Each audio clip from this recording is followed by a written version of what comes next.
Hoy os traemos un temita que está candente en el Caribe ahora mismo. Quizás muchos no hayáis oído hablar del Esequibo, una región ubicada en el noreste de Guyana, que es conocida por su gran cantidad de riquezas naturales. No estamos hablando de un territorio pequeño ni mucho menos, hablamos de casi 2/3 del territorio guyanés, y es que la zona cuenta con minerales estratégicos como diamantes, manganeso, oro, coltán, uranio o silicio, entre otros, pero su mayor riqueza está en las grandes reservas de petróleo y gas.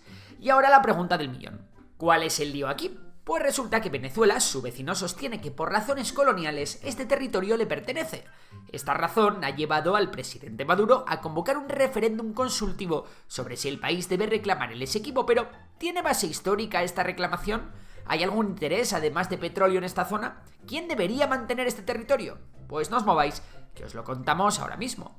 Bueno, para responder a la primera pregunta, hemos de irnos a los tiempos de la colonización.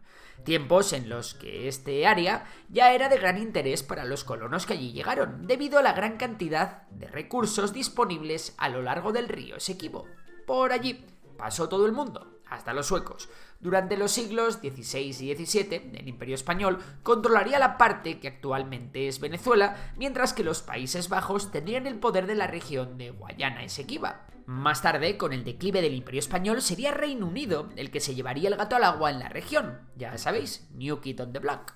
A partir de aquí, en un contexto de carrera colonial, pronto empezaron las primeras riñas fronterizas. En 1814, tras la firma de un tratado entre Reino Unido y Países Bajos, los primeros se harían con el control de la Guayana, que hasta entonces estaba en manos neerlandesas. Este territorio sería llamado a partir de ahora la Guayana Británica. Por su parte, muchos de los países que en otro tiempo fueron parte del Imperio Español en Latinoamérica ya se estaban independizando. Uno de estos países era la República de Venezuela, país que compartía la frontera oriental de la Guayana Británica. Tras varios tira y afloja en los que Reino Unido fue ganando territorio, la línea que se trazó para dividir esta frontera fue conocida como la Línea Schomburg. Se necesitaron dibujar 3 fronteras en total porque los británicos seguían expandiéndose, sin importarles mucho sus vecinos. Aún con la línea final, las normas están para incumplirlas y los británicos fueron unos expertos haciendo trampas. De esta forma, los hijos de la Gran Bretaña se hicieron con aún más tierras al occidente de la línea que delimitaba la frontera entre Venezuela y la Guayana Británica. Curiosamente, los británicos estaban especialmente más interesados en las zonas donde se había descubierto depósitos de oro. Fíjate tú, qué casualidad. En 1841, Venezuela elevaría una queja internacional con bastante razón, alegando que los británicos estaban pasando por el forro los acuerdos establecidos. En 1876, Venezuela rompería relaciones diplomáticas con Londres y haría un llamamiento a una de las potencias emergentes en América de por aquel entonces, los Estados Unidos. Ya veis que de vueltas tiene la historia. Los Estados Unidos estaban en plena doctrina Monroe, ya sabéis, América para los Estados Unidos y los europeos fuera. Así que estos se mojarían a partir del año 1899, pero el resultado no iba a ser lo que Venezuela quería. En este año, los Estados Unidos formarían un tribunal de mediación que tendría como objetivo aclarar todo este lío fronterizo, el Laudo de París. Y la contienda la ganó la Guayana Británica, despojando a Venezuela de casi 140.000 kilómetros cuadrados de territorio. Pero parece que lo del laudo fue un poco chanchullero y Estados Unidos cedió ante la presión británica por diversos intereses. Así, Venezuela terminó por rechazar este tratado y reclamar el Esequibo como parte de su territorio nacional. Más tarde, en 1966, con la independencia de Guyana, antes la Guayana Británica, la cosa se puso aún más complicada. Ahora, un país soberano había aparecido en la región para defender ese territorio como propio ante una Venezuela que no aceptaba el laudo de París. Conclusión: ¿qué le importaba a la recién independiente Guyana lo que hiciese Venezuela o Reino Unido en el pasado? O visto de otra forma, ¿qué le importaba a Venezuela quien mandase en un territorio que les había sido robado? Aquí está todo el meollo del conflicto. Un conflicto que nos sonará, ¿no? Una potencia colonial traza una frontera a su favor, genera un lío de narices y después se pira. Tiro la piedra y escondo la mano, vamos. Y de aquellos barros, estos lodos. Viendo que la convivencia entre ambos países iba a ser complicada si no hacían algo, Guyana y Venezuela firmarían el Acuerdo de Ginebra con 3 puntos bien importantes. 1. Ambas partes someterían el caso a la Corte Internacional. 2. Ambos se comprometían a alcanzar un acuerdo definitivo sobre el Esequibo, que sigue en manos guyanesas y que los venezolanos siguen reclamando. Y 3. La solución debía ser pacífica. Suena bien, ¿no? Además, anteriormente Venezuela había hecho algo aún más importante: reconocer a Guyana como país independiente. Un acto loable, pero ciertamente absurdo para ellos, ya que lo reconocieron como independiente sin tener sus fronteras definidas. Lo triste es que, como veréis, Venezuela no aceptaría ni el laudo de París ni el proceso llevado a cabo por la Corte Internacional de Justicia años más tarde. Y este desencuentro es la clave del asunto, y complica mucho la situación desde el punto de vista del derecho. En los años posteriores, ambos países intentaron resolver el conflicto a través de la ONU, pero no sirvió para mucho. Fue con el gobierno de Hugo Chávez cuando el tema entre los dos países empezó a estabilizarse un poco, debido a las buenas relaciones que estableció con el presidente de Guyana. De hecho, la idea de Chávez era hacer bloque con Guyana y utilizar el conflicto para culpar a los Estados Unidos de todos sus males. Además, Guyana sería incluida en Petrocaribe y comenzaría sus explotaciones en el Esequibo. En la última década, a partir de 2015, la cosa cambiaría.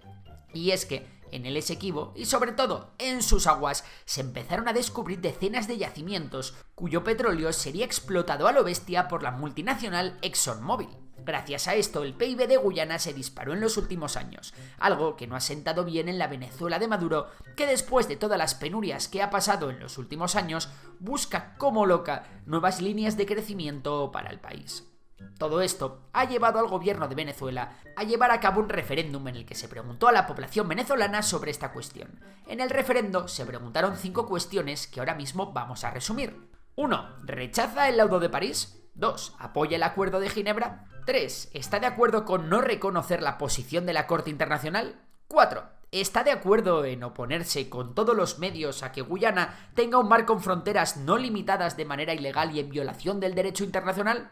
Y 5. ¿Está de acuerdo con crear un Estado, la Guayana Esequiba, y conceder la identidad venezolana, incorporando al Estado en Venezuela? Obviamente el sí a todas estas preguntas arrasó. El caso es que las 2 primeras preguntas tienen la llave de todo. El único marco jurídico que sigue vigente entre los dos países es el Acuerdo de Ginebra, en el que se tienen que poner de acuerdo sobre el laudo de París. Venezuela nunca aceptó ni aceptará el resultado del laudo, porque lo considera fraudulento. Esto invalida la posición de la Corte Internacional, así que ambos países solo podrán ponerse de acuerdo si Guyana también rechaza el laudo. Y esto es algo que evidentemente no les conviene hacer.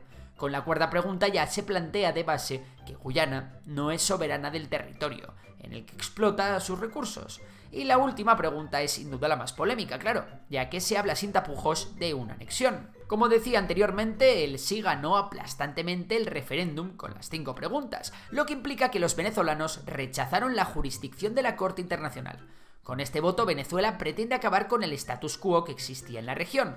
Cabe decir que el gobierno ha estado realizando una amplísima campaña de concienciación histórica. O propaganda, según se mire. Y es que el tema del Esequibo une realmente a la población venezolana como ningún otro tema. Y también le viene muy bien a Maduro para sacar rédito político. Recordemos que en 2024 hay elecciones presidenciales y que Maduro necesita agitar la bandera del nacionalismo para volver a salir reelegido. Ante toda esta tensión, Venezuela ha reforzado sus comandos en la selva, que se encuentran destinados en la frontera con Guyana. Mientras, desde Georgetown, la capital de Guyana, las cosas se ven muy diferentes. El país es mucho más pequeño que Venezuela y militarmente no tiene nada que hacer contra los de Maduro si la cosa se pone muy tensa.